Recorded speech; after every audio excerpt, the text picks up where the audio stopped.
लोग जो हैं बड़ी बेसब्री से उनका इंतजार कर रहे हैं। कई लोगों ने हाथों में डमरू पकड़ रखे हैं जी। यहाँ बहुत सारे आर्टिस्ट हैं जो वेट कर रहे हैं जब प्रधानमंत्री पहुंचेंगे तब वो यहाँ पे उनका अभिवादन करेंगे। देखिए उनके कैबिनेट के जो मिनिस्टर्स हैं वो आगे यहाँ पे आ चुके हैं, यानी अब धीरे धीरे प्रधानमंत्री का जो कॉन्वॉय है वो भी यहाँ पे जो है पहुंचेगा। यहाँ देखिए अभी से लोगों ने जो है अपना उत्साह यहाँ पे प्रदर्शित करना शुरू कर दिया है। प्रधानमंत्री के आने में अब कुछ ही क्षण बचे हैं, क्योंकि हमें जिस प्रकार की हलचल यहाँ पे दिख रही है उससे ऐसा लगता है कि प्रधानमंत्री का जो गाड़ियाँ हैं वो अब से 1-2 मिनट में यहाँ पहुँचेंगे। और आपको बता दें, मैं इसके साथ साथ थोड़ा सा शेड्यूल भी बता दूं। जब प्रधानमंत्री आएंगे तो सबसे पहले ये जो हमीर जी गोहिल का स्टैचू है यहाँ पर वो अपनी श्रद्धा सुमन यहाँ अर्पित करेंगे, श्रद्धांजलि देंगे और उसके बाद फिर वो मंदिर के अंदर प्रवेश करेंगे जहाँ पे पूरे देश भर से जो आर्टिस्ट आए हुए हैं वो अपने अपने जो इलाके की आर्ट फॉर्म है उससे उनका अभिवादन करेंगे। और आगे जब वो दिग्विजय द्वार से एंटर होंगे तब ऋषि कुमार जो हैं वो श्लोकों का उच्चारण करेंगे। यहाँ पे आपको अभी मेरे पीछे जो है श्लोकों के उच्चारण, मंत्रों के उच्चारण जो हैं वो सुनाई दे रहे होंगे, क्योंकि ये प्रधानमंत्री के आने पर इस प्रकार से उनका स्वागत किया जाना था। प्रधानमंत्री अंदर जाएंगे, जलाभिषेक करेंगे शिवलिंग पर और उसके बाद फिर महापूजा में वो शामिल होंगे। आज महापूजा करने के बाद जब वो बाहर आएंगे तब जो एयरफोर्स के हेलीकॉप्टर्स हैं उनके जरिए सोमनाथ मंदिर पर करीब 600 किलो। जी मीनाक्षी, बहुत जबरदस्त घटना है और मुझे लगता है कि आज के युवाओं को उनके धमनियों का रक्त का प्रवाह तेज हो जाएगा इस बात को केवल सुन के जान के। बेसिकली तीसरा चौथा बड़ा हमला कह सकती हैं जब जफर खान, जो गुजरात सल्तनत का संस्थापक था, गवर्नर था दिल्ली सल्तनत का, जिसने जाके गुजरात में सल्तनत की स्थापना की मुजफ्फर साहब प्रथम नाम से, 1395 ईस्वी में उसने हमला किया गुजरात में सोमनाथ मंदिर पर 10,000 सैनिकों के साथ।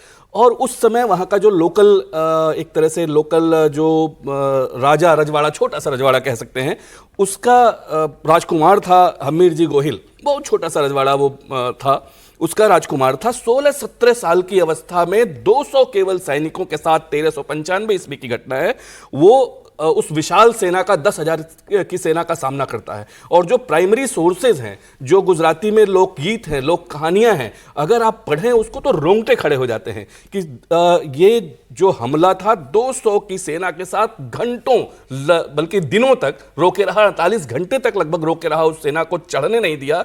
और ऐसा कहा जाता है कि सर कटने के बाद भी उसका धड़ युद्ध करता रहा, वे आक्रांताओं को, इस्लामी आक्रांताओं को मारता रहा। ये जो शौर्य है बहुत महत्वपूर्ण है और इसीलिए इसी घटना को कॉमेमोरेट करने के लिए, इसको स्मरण में बनाए रखने के लिए उनकी मूर्ति, जैसा अभी आपको विजुअल्स दिख रहे थे, मंदिर के ठीक बाहर घोड़े पर सवार वीर हमीर गोहिल, जो केवल 17 साल का बालक था, उसकी प्रतिमा लगाई हुई है। और जब भी ध्वज चढ़ाया जाता है मीनाक्षी जी, जब मंदिर शिखर पर ध्वज चढ़ता है तो उसको स्पर्श कराने के बाद ध्वज ले जाया जाता है। ये प्रतीक है।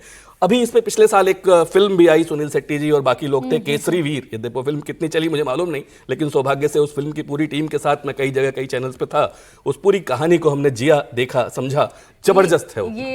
ये भी एक बड़ी बात है कि जैसे हमने देखा कि जो मराठाओं में हमेशा शिवाजी की बात होती है, लेकिन अन्य मराठा भी ऐसे थे जिन्हें उतना नहीं गाया गया, जिनका उतना प्रचार नहीं हुआ। वो सब अब होने लगा है, क्योंकि वही सांस्कृतिक चेतना जो है वो लौट रही है कि और वो गुजरात से लेकर राजस्थान, आप जिन जिन क्षेत्रों की बात करें, आप असम तक लेकर जाएं उसे, जिन जिन ने वो लड़ाई लड़ी है आक्रांताओं के खिलाफ, फिर चाहे वो मुगल आक्रांता हो या फिर वो जो विदेशी शासन रहा भारत पर।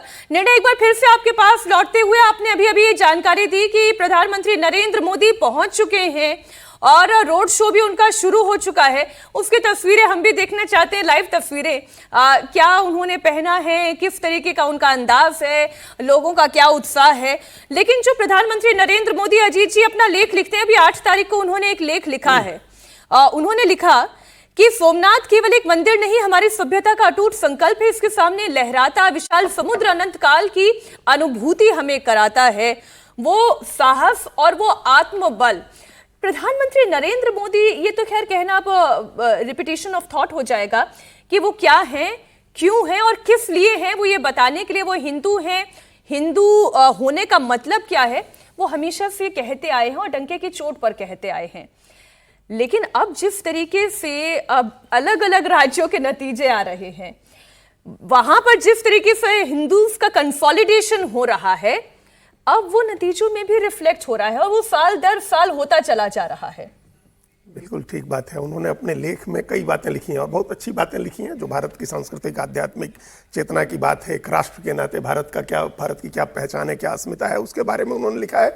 और ये बिल्कुल सही है कि इस मंदिर का जो महत्व है वो सिर्फ एक किसी अन्य मंदिर की तरह का नहीं है। ये हम लोग पहले से चर्चा कर रहे हैं कि किसी एक अन्य मंदिर की तरह आप इसको नहीं देख सकते हैं।